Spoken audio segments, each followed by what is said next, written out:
Iria rĩ nĩ brain game,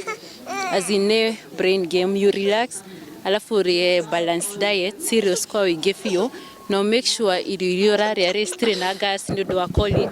No mũhaka a continue kũruta iria. Nĩwona, oko ongithagia mwana tuge every 3 hours o mathaa matatũ rĩ, akinya wĩra-inĩ no mũhaka arute iria o mathaa macio matatũ every 3 hours nĩgetha iria rĩake rĩtigathire, tondũ ũguo nĩguo rĩu mĩĩrĩ itũ ĩhana. Waruta iria rĩu rĩgacokio. This very important legislative framework that allows us to be able to look at the space of breastfeeding, promote breastfeeding, allow mothers to have access to information, but also provide a regulatory environment that is able to balance all the interests when it comes to our industry players in promoting the work that they do, in promoting the different substitutes that are there for breast milk, but also in ensuring that we are protecting our mothers and encouraging and reminding each and every one of us that breast milk is best.